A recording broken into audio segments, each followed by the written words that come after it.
Hello students, अब हम solid state का नेक्स्ट टॉपिक लेते हैं। देखिए, आपको एक तो मैंने समझाया था लास्ट टॉपिक में, मैंने काफी हद तक आपको समझाने की कोशिश करी है 3 डायमेंशनल पैकिंग। ठीक है, मैंने आपको उसके नोट्स भी भेजे थे जिसमें मैंने बहुत प्रॉपर वे में लिखा हुआ है कि किस तरीके से 2 टाइप की पैकिंग होती है, एबी पैकिंग और एक दूसरी हो गई एबीसी पैकिंग स्टूडेंट्स। ठीक है, वैसे मैंने बाकी पॉइंट्स तो इसके आपको सेंड कर दिए थे।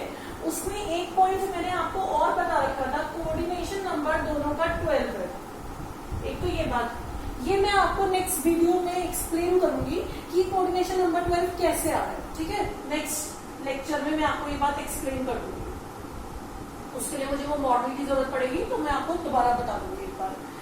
फिर मैंने आपको ये भी बता रखा है उस नोट्स का जो पेपर भेजा है मैंने आपको, कि दोनों का पैकिंग फ्रैक्शन, पैकिंग एफिशिएंसी लिखा होगा या पैकिंग फ्रैक्शन नियरली 74% है।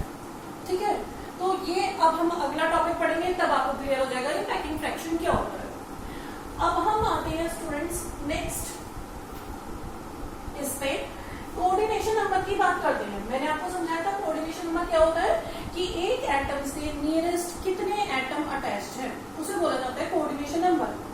तो अब आपको कोऑर्डिनेशन नंबर पता होना चाहिए एक सिंपल क्यूबिक का, बीसीसी का, एफसीसी, और ये जो हमने 2 टाइप की पैकिंग पढ़ी स्टूडेंट्स, इसी को क्या बोला जाता है, एबीसी पैकिंग को सीसीपी पैकिंग, और एबी पैकिंग को एचसीपी पैकिंग।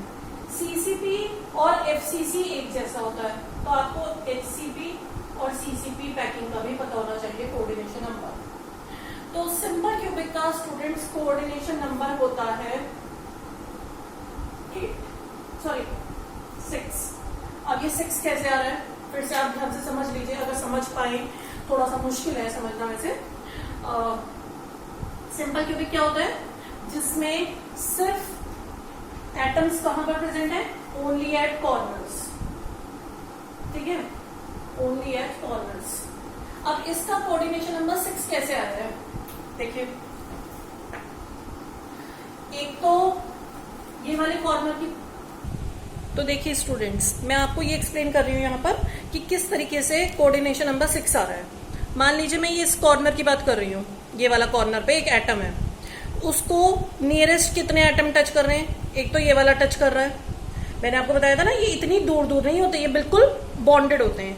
तो इस कॉर्नर को ये कॉर्नर का टच कर रहा है 1, ये वाला टच कर रहा है 2, जो इधर जा रहा है ये वाला भी टच कर रहा है 3, एक इसके ऊपर जा रहा होगा 4, एक इधर जा रहा होगा 5, और एक इधर आ रहा है 6। फिर से देखिए, 1, इस कॉर्नर को कौन कौन टच कर रहा है, 1, 2, 3, 4, 5, 6। ठीक है, तो 6 एटम्स इस एटम को टच कर रहे हैं। इसी को ये वाला तोड़ना टच करेगा, अगले कॉर्नर वाला टच करेगा हमेशा। तो एक एटम को कितने एटम्स टच कर रहे हैं, इससे पता चलता है coordination number. So coordination number is 6 for simple cubic.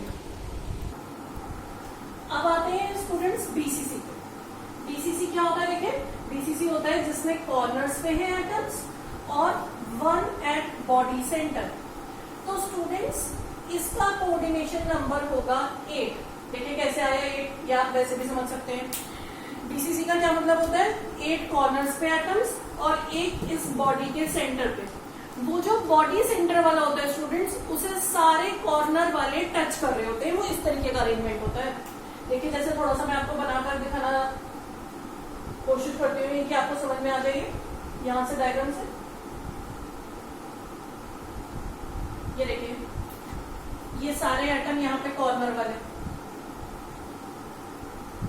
हालांकि डायग्रामेटिकली इसे दिखा पाना मेरे लिए थोड़ा मुश्किल होगा, क्योंकि 3 डायमेंशन में हम उतने ढंग से नहीं दिखा पाएंगे। ये सारे कॉर्नर बना दिए मैंने। अब देखिए, एक एटम यहाँ बॉडी के सेंटर पे है, इस क्यूब के सेंटर पे।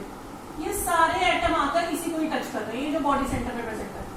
इस बॉडी सेंटर वाले को सब कॉर्नर वाले टच कर रहे हैं। मे बी मेरे डायग्राम में आपको नहीं लग रहा होगा टच कर रहे हैं, बट वो सब उस सेंटर वाले को टच कर रहे हैं।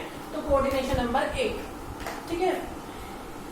एफसीसी का कोऑर्डिनेशन नंबर सेम वही होगा जो सीसीपी का है, आपको बताया मैंने। तो इसका भी 12, इसका भी 12 और एचसीपी का भी 12 होता है। अब इन दोनों का 12 कैसे आया, ये मैंने आपसे कहा, मैं नेक्स्ट लेक्चर में आपको एक्सप्लेन कर दूंगी। तो ये स्टूडेंट्स आपको सारे कोऑर्डिनेशन नंबर समझ में आ गए तो अच्छी बात है, नहीं आए तो भी कोई बहुत टेंशन की बात नहीं है। अब आप मेरी बात समझो कि आपको क्या क्या चीजें याद रखनी है। देखो, अगर आप ये छोटे मोटे पॉइंट्स याद भी कर लेते हो तो भी कोई बहुत बड़ी बात नहीं है। ये इतना डिफिकल्ट चीज नहीं है कि इसे याद रखना बहुत मुश्किल है। हमने स्टार्टिंग से ये पढ़ा 3 टाइप के यूनिट सेल है। क्यूबिक में 3 टाइप के यूनिट सेल है, सिंपल क्यूबिक, बीसीसी, ये जो अभी तक हमने पढ़ा है उसकी समरी बता रही हूं मैं आपको, ठीक है, एफसीसी। सिंपल क्यूबिक में number of atoms per unit cell कितने आए, number of atoms per unit cell जो मैंने आपको एक्सप्लेन किया था 1/8 into 8। आप जब कई बार इसे पढ़ोगे आपको वैसे भी याद हो जाएंगी ये चीजें, ये कोई बहुत डिफिकल्ट नहीं है, बिल्कुल बेसिक पार्ट है इस चैप्टर का। बीसीसी में कितना आया था 1/8 into 8 + 1 2 आया था। एफसीसी में ये चीज आई थी 1/8 into 8 + 1/2 into 6 4 आया। कोऑर्डिनेशन नंबर अभी मैंने आपको समझाया, इसका कितना है 6, इसका कोऑर्डिनेशन नंबर है 8, इसका कोऑर्डिनेशन नंबर है 12। ये आपको बातें याद रखनी है, याद रख सकते हैं, ये कोई बहुत डिफिकल्ट जॉब नहीं है। अब जब 3 डायमेंशन में पैकिंग होती है, मैंने आपको समझाया 3 डायमेंशन की पैकिंग 2 टाइप की होती है। अभी मैंने आपको बताया एबी पैकिंग, आप मेन ये याद कर लो, और ये एबीसी पैकिंग। इसको एचसीपी पैकिंग भी बोला जाता है, इसे सीसीपी भी बोला जाता है। सीसीपी एफसीसी जैसी भी दिखती है। कोऑर्डिनेशन नंबर दोनों का 12 है। सिर्फ एक पैकिंग में तो टेट्राहेड्रन वॉइड कवर होते हैं, टेट्राहेड्रन वॉइड्स आर कवर्ड, और दूसरे में ऑक्टाहेड्रल वॉइड्स कवर होते हैं, ऑक्टाहेड्रल वॉइड्स कवर, ठीक है। तो एक टॉपिक ये हो गया जो मैंने आपको बताया, एक तो आपको ये पूरी चीज याद रखनी है। हालांकि ये आपको समझ में भी आ ही गया होगा, ये कोई बहुत डिफिकल्ट नहीं था। फिर आपको सेकंड टॉपिक अब ये याद रखना है। थर्ड आपको याद रखना है वॉइड्स। वॉइड्स 2 टाइप के हैं। वॉइड्स को आप और क्या बोल सकते हैं, होल्स या इंटरस्टिशियल पोजीशंस। तो वॉइड्स 2 टाइप के, टेट्राहेड्रल, ऑक्टाहेड्रल। टेट्राहेड्रल का R/R रेशियो कितना है 0.225, ये भी हम प्रूव करेंगे। इसका R/R रेशियो 0.414, ठीक है। और टेट्राहेड्रल वॉइड में हमेशा कितने बनते हैं, double the lattice points, double the lattice points. ये कितने बनते हैं, सेम एज लैटिस पॉइंट्स। और दोनों का ये कितने एटम्स के थ्रू बनता है, 4 एटम्स के थ्रू। ये कितने एटम्स के थ्रू बनता है, 6 एटम्स के थ्रू, ठीक है स्टूडेंट्स। तो ये पूरी समरी हो गई जो अभी तक हमने पढ़ा है उसकी, ये एक तरीके से समरी हो गई जितना अभी तक हमने पढ़ा है उससे रिलेटेड, ठीक है। आगे समझ में आपको, अगर आपको समझ में, वैसे मैंने समझाने की बहुत कोशिश करी है इन सभी पॉइंट्स को, मे बी आपको इसमें से एक आधी बात अभी बहुत अच्छे से नहीं समझ में आई है, तो होपफुली हम, ऐसा तो है नहीं कि आप बोर्ड तक मिलेंगे ही नहीं, जब भी मिलेंगे मैं आपको फिर से ये चीजें एक्सप्लेन कर दूंगी। और अगर आप ये बातें याद भी रख लेंगे, जब 2-3 बार पढ़ेंगे ये सब आपका बिल्कुल एज यूजुअल चीज हो जाएगी, इसे याद रखना कोई इतना मुश्किल काम नहीं है, ठीक है। अब हम स्टूडेंट्स लेते हैं next topic, packing fraction.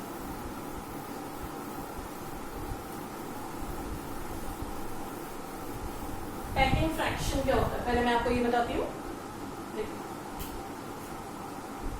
Packing fraction और पैकिंग एफिशिएंसी। देखिए हम स्टार्टिंग से पढ़ रहे हैं, हम कौन सी शेप का यूनिट सेल पढ़ रहे हैं, क्यूबिक यूनिट सेल। मैंने आपको ये बात भी कई बार बोली है, यूनिट सेल की शेप तो क्यूबिक है, लेकिन एटम की शेप क्या है? एटम तो स्फेरिकल शेप का है। तो चाहे कितनी भी क्लोज पैकिंग हो जाए एक क्यूब के अंदर, लेकिन तब भी कुछ खाली स्पेस तो बचेगा ही बचेगा, ठीक है ना? बहुत ज्यादा क्लोज पैकिंग है, लेकिन तब भी खाली स्पेस बीच में बच ही जाएगा। तो पूरे क्यूब की वॉल्यूम में से कितना वॉल्यूम एक्चुअली में एटम्स ने ऑक्यूपाई करा है, that is known as packing fraction. Volume of atoms occupied, volume occupied by atoms, volume occupied by atoms upon total volume of cube.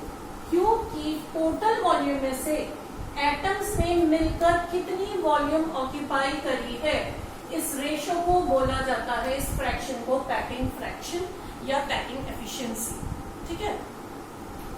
तो अब हम डेरिवेशंस करेंगे जिसमें हम पैकिंग फ्रैक्शन या पैकिंग एफिशिएंसी के बारे में पढ़ेंगे। सिंपल क्यूबिक, बीसीसी, एफसीसी, तीनों की हम पैकिंग फ्रैक्शन निकालेंगे, ठीक है? उस डेरिवेशन को करते टाइम हम एक और चीज निकालेंगे students, relation between A B R. हम पैकिंग फ्रैक्शन और इन रिलेशंस का डेरिवेशन एक साथ करेंगे। Relation between A B R, अब ये ए बी आर क्या क्या है? ए तो है एज लेंथ, एक क्यूब की सारी एजेस इक्वल होती हैं, सारी एजेस की लेंथ ए है, ए से डिनोट कर रहे हैं। डी है distance between two nearest atoms, D क्या है? Distance between two nearest atoms. Simple cubic में दो नियरेस्ट एटम कहां पर है? एक के सेंटर से लेकर दूसरे के सेंटर तक का डिस्टेंस, जैसे ये दो नियरेस्ट है मान लो, इससे यहां से लेकर यहां तक का डिस्टेंस क्या हो गया? डी हो गया, इसे क्या बोला जाएगा? डी। और आर है रेडियस ऑफ एटम, ये सारे स्फेरिकल है तो एटम का कुछ रेडियस होगा, तो R is radius of atom. तो अब हम डेरिवेशन वाला पार्ट स्टार्ट करते हैं। ये डेरिवेशन आ भी जाते हैं एग्जाम में, ऐसा नहीं है यूजलेस है, आते हैं एग्जाम में। तो हम डिराइव करते हैं ये पैकिंग फ्रैक्शन वाला टॉपिक। तो अब ये टॉपिक की हमारी हेडिंग होगी, एक तो पैकिंग फ्रैक्शन निकालेंगे and relation between A B R. तो बच्चों जो 3 यूनिट सेल है, तीनों के लिए अलग अलग डेरिवेशंस किया जाएगा। एक पहला डेरिवेशन हम कर रहे हैं सिंपल क्यूबिक के लिए। एक सिंपल क्यूबिक यूनिट सेल बनाती हूँ पहले मैं आपको, और फिर बना के दिखाती हूँ कैसे करना है। देखिए ये सिंपल क्यूबिक यूनिट सेल है। सिंपल क्यूबिक का मतलब atoms are present only at the corners. और कितने कॉर्नर्स? 8 कॉर्नर्स, ठीक है? सारी एजेस इक्वल, ये ऐसे ए, ठीक है? तो ये एटम प्रेजेंट है यहां पर, लेकिन बच्चों मैंने आपको बहुत बार ये बात समझाई है, ये एटम इतनी दूर दूर नहीं है। ये तो हम अपने डायग्राम को सही दिखाने के लिए ऐसा बनाते हैं, बट एक्चुअल पिक्चर क्या है स्टूडेंट्स? एक्चुअल पिक्चर ये है एक्चुअल पिक्चर, ठीक है? तो आप ये भी अपने डायग्राम के साथ ड्रॉ करके रखो, जिससे आपको ये बात याद रही है एक्चुअल में दो एटम ऐसे हैं। अब लेट एज लेंथ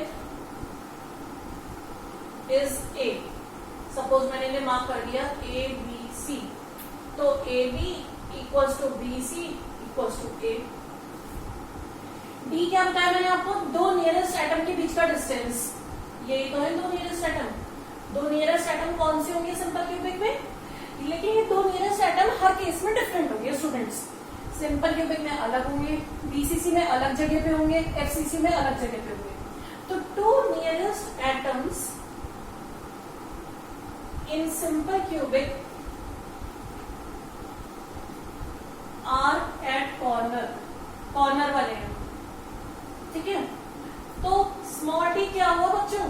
ये यहां से यहां तक का ही तो डिस्टेंस हुआ, तो small D equals to A B, ये है स्मॉल डी। और ए बी किसके इक्वल है? एज लेंथ के भी इक्वल है, तो D is equal to A. एक रिलेशन तो ये आ गया। अब आप मुझे बताओ इस ए बी को देखो ध्यान से, ये ए बी, एक रेडियस दूसरा रेडियस, दोनों एटम के रेडियस ही तो आ रहे हैं, कवर हो रहे हैं इसमें। तो ए बी और किसके इक्वल है, 2r के भी इक्वल है। Let r is the radius of atom is r। तो अब आपका रिलेशन आ गया d is equal to a is equal to 2r। ये आ गया आपका रिलेशन। मैंने आपसे कहा था ना हम रिलेशन निकालेंगे a d r का, ये निकाल दिया हमने relation. a equals to d equals to 2r, ठीक है। तो एक तो हमने ये डेरिवेशन कर दिया। अब हम पैकिंग फ्रैक्शन का डेरिवेशन करेंगे, सिंपल क्यूबिक के कर रहे हैं अभी हम पैकिंग फ्रैक्शन। पैकिंग फ्रैक्शन निकालने के लिए स्टूडेंट्स पहले हम लेंगे वॉल्यूम ऑफ क्यूब। इस पूरे क्यूब की वॉल्यूम, फॉर्मूला सबको पता है, ए क्यूब। ए की जगह आप वैल्यू रख दो आर के टर्म्स में, 2r का क्यूब कितना आ गया, 8r क्यूब। अब आप low volume of one atom. एक एटम क्या है, एक स्फीयर। तो एक स्फीयर की वॉल्यूम 4/3 πr क्यूब, ठीक है। क्यों रखा ये, क्योंकि एटम स्फेरिकल है। Number of atoms per unit cell कितने होते हैं सिंपल क्यूबिक में, number of atoms per unit cell 1, हमने पढ़ा तो है 1। तो एक ही एटम की वॉल्यूम चल जाएगी। अगर मान लो ये 2 होता तो इस पूरी वॉल्यूम को 2 से मल्टीप्लाई करना होता। अब लगा दो फॉर्मूला पैकिंग फ्रैक्शन का, वही जो अभी मैंने आपको स्टार्टिंग में बताया। Packing fraction will be equal to volume of atoms, जितने भी हैं उसके अंदर, upon total volume of cube. तो वॉल्यूम ऑफ एटम कितनी है, ये 4/3 πr cube. Volume of cube कितना हो गया, वॉल्यूम ऑफ क्यूब हो गया ये 8r क्यूब। ये r कैंसिल हो गया, ये आ गया, ये आ गया π/6। पाई की वैल्यू डाल दो आप भाई, पाई की वैल्यू डाल के जब आप इसे सॉल्व करोगे आ जाएगा 0.523। इसे परसेंटेज में चेंज करोगे तो क्या हो जाएगा, ये 52.3%। तो ये 52.3% क्या आ गया बच्चों, packing efficiency. What is this, packing efficiency. किसकी आ गई है पैकिंग एफिशिएंसी, सिंपल क्यूबिक की। इसका क्या मीनिंग है बच्चों, पैकिंग एफिशिएंसी इतनी आई है कि 100 में से इतना % स्पेस कवर्ड है बाय एटम्स, और बाकी अनऑक्यूपाइड स्पेस कितना हो गया। कई बार तो एग्जाम में ये डेरिवेशन आ भी सकती है, नहीं भी। ये पूछ लिया जाता है सिंपल की पैकिंग फ्रैक्शन कितना था, तो आपको ये याद रखना होगा सिंपल क्यूबिक का इतना % आएगी। और वो नहीं भी याद रखते तो अनऑक्यूपाइड स्पेस, हाँ ये तो याद रखना ही रखना है। अनऑक्यूपाइड स्पेस पूछ लेते हैं कई बार। ये तो आ गया ऑक्यूपाइड, अनऑक्यूपाइड हो गया 100 माइनस दिस। पैकिंग फ्रैक्शन का क्या मतलब होता है, 100 में से इतना स्पेस एटम्स ने ऑक्यूपाई किया था, बाकी बचा हुआ खाली।